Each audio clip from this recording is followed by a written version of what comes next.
Au descoperit adevărul într-o țară unde ortodoxii sunt minoritari. Au ales să trăiască în ortodoxie și să mărturisească dreapta credință în America. Dr. Daniel Hinshaw, profesor de chirurgie și paleație la Universitatea Medicală din Michigan și la Seminarul Sfântul Vladimir din New York, și Dr. Jane Hinshaw, instructor clinic de psihiatrie la aceeași universitate, colaborează de ani buni cu personalul din Hospisul pentru îngrijiri paliative Casa Speranței din Brașov. Susținătorii ai programului de îngrijiri paliative din România au contribuit foarte mult la înființarea unei rețele de unități de îngrijire paliativă. Noi i-am întâlnit de curând în capitală, unde au susținut o conferință pentru preoții de caritate din București și Ilfov, și am avut ocazia să le cunoaștem povestea. Astăzi, Secvențe Trinitas vă invită într-o călătorie spre lumină. The first question is, of course, why orthodoxy? How did you discover the orthodoxy? Who was the first one? I think the experience for me came as a teenager when I was struggling with trying to understand what the church is. And then telling my mother, who was quite concerned at the time, that I didn't think it was the Protestant church that we belonged to. How did she react when you told her? She was very worried about me. And that I knew there was a historic church, and I wanted to find that. And then later at the university, as a college student, I ran into the newly published book by Timothy Ware, who is now Bishop Callistos Ware, on the Orthodox Church, and was very intrigued by the book. I visited the local Greek Orthodox Church, and they looked at me like, "You're not Greek? What are you doing here?" And I kind of got scared away for a few years. Believers, I think both of us grew up as believing Protestant Christians, but we weren't entirely satisfied with that. We thought there was something missing. But we really knew we weren't Protestant, and we were continuing to search until my boss came, and he is an Antiochian Orthodox Christian.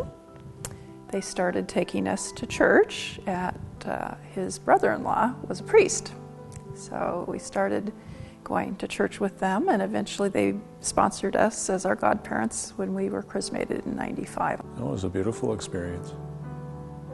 It was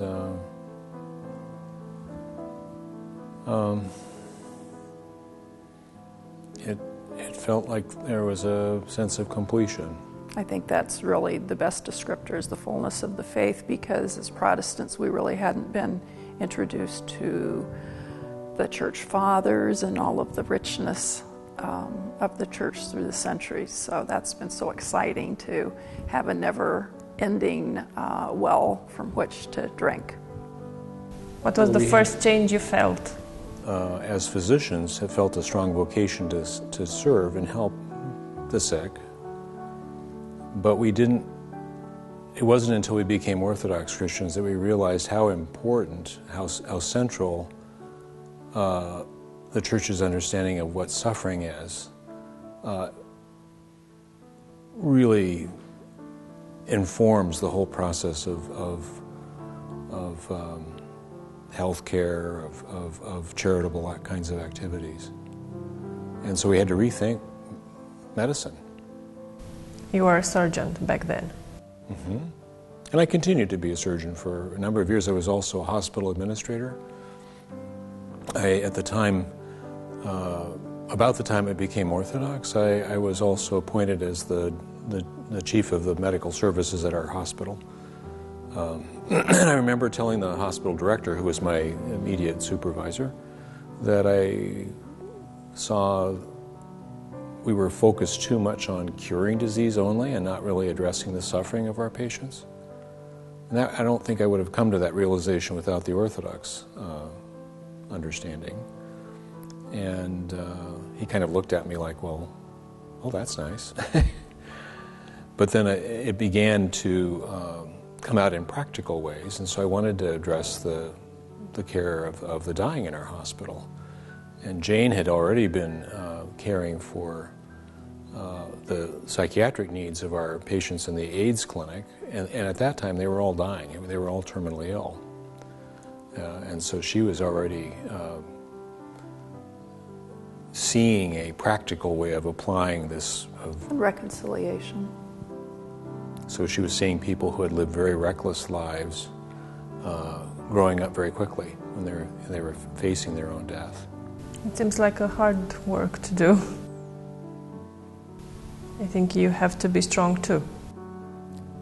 Well, it's joyful to be able to meet people at the place where they're really suffering, and obviously we can't do the work without being grounded in our faith and having the strength that God gives us and the healing that He gives to them. Have you ever felt the presence of God, His help? Oh, absolutely. Can you give All me the time. an example? And since we're all icons of Christ, it's really important for us to, especially important for us as physicians, to see Christ in those that we're interacting with and trying to help. After becoming Orthodox, I was more acutely aware of the fact that any good outcome, or they're all in the hands of God. You told me you were a surgeon and now you work in palliative care. Why palliative care? So this is also an effect from being from an becoming Orthodox. Yeah. Yes. I wanted to care for the whole person that I had been operating on. There were a lot of my cancer patients that I operated on. I knew I didn't cure them, and I wasn't sure what happened to them afterwards. And I didn't have a way to address their care because I didn't know how to care other than as an operating surgeon. And so when I obtained the training in palliative medicine, I came back, and for several years I practiced surgery and palliative medicine together. And I remember talking to my father, who was a retired surgeon, about this, and I told him, I said, this is the first time I feel like a complete physician. And so it was an extraordinary kind of experience. And he told me in a very kind of tearful voice that 50 years before, when he was training as a young surgeon, that he was given an assignment. They were all given an assignment to take care of a ward of dying patients. And the surgery trainees, the residents, got this assignment because they could take care of the wounds of people with advanced cancers and so on.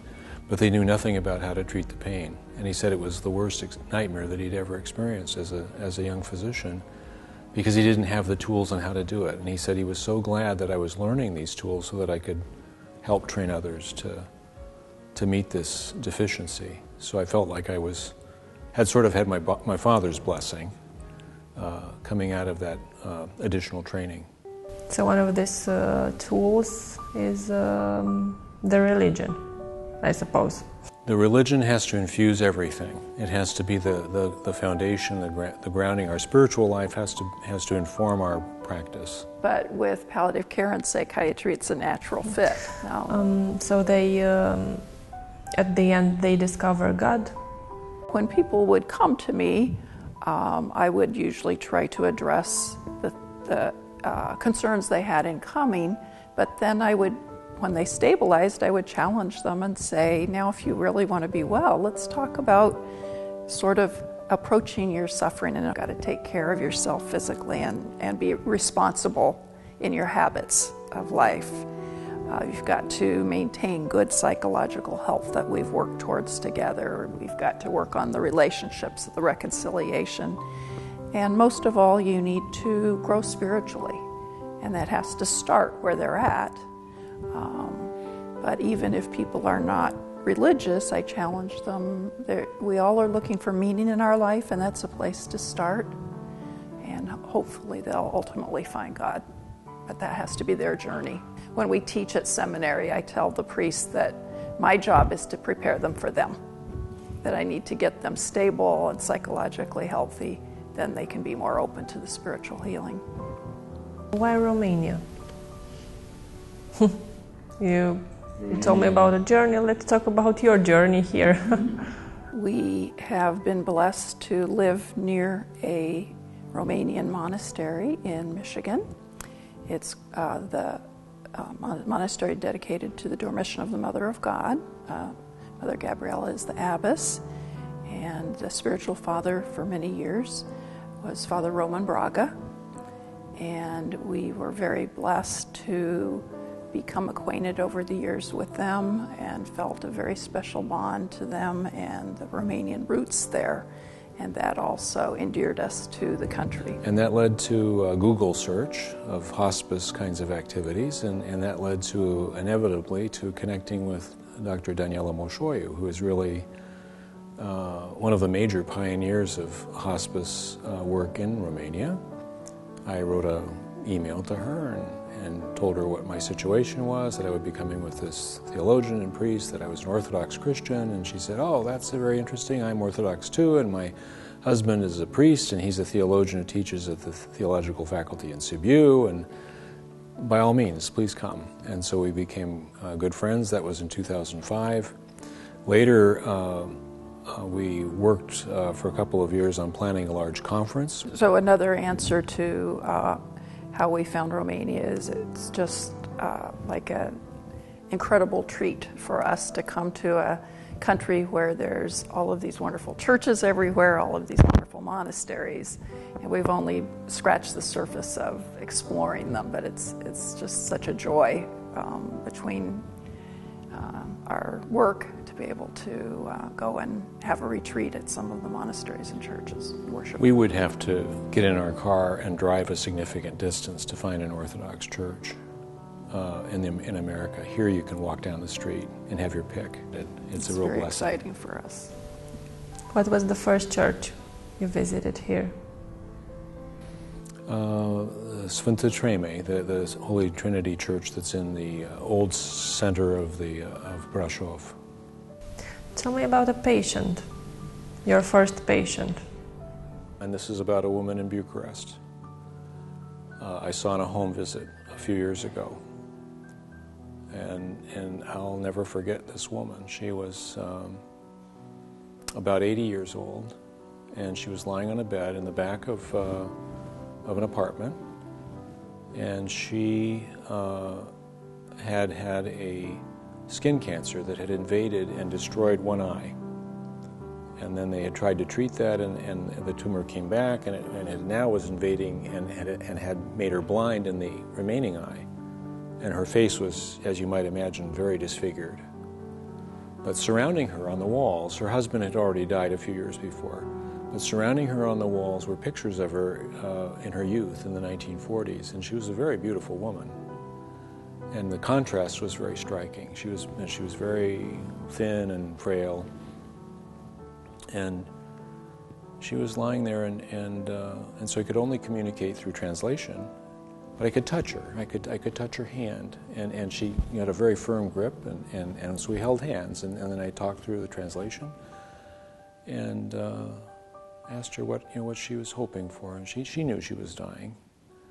She said, "Oh, well, if I could see one more time, that would be a wonderful blessing." And she was a devout Orthodox, and I asked her, because sometimes this is very important, that people near the end of life, they sometimes have these experiences. I said, "Have you had any dreams lately? Vivid ones?" And she said, "I did. I had a dream a few days ago." And I said, "What did you see?" And she smiled and she said, "I saw the Mother of God, and she came and she healed me." So she did have her prayer answered. She saw, at least in the dream, she saw someone much more special than she would see with her native vision. Yes, it's a sad, very sad moment when people die. He conquers death. This is why he's here. And our role as Christian laypersons, as health professionals, as the clergy, is to help each other as we make this journey. So we need to accept and learn that this is not the end, basically. This is just the beginning. How did you see death before being a Christian? surgeons always do this. You have sort of philosophical discussions in the locker room after an operation. And I remember talking to some colleagues and say, well, what, you know, how would you want to die? And, oh, I'd want to die in my sleep, or die suddenly. Without now, pain. Now I want to know that I'm going to die, and I want a slow process that will help prepare me. I need lots of time to repent and to prepare. So it's changed quite a bit. What about you?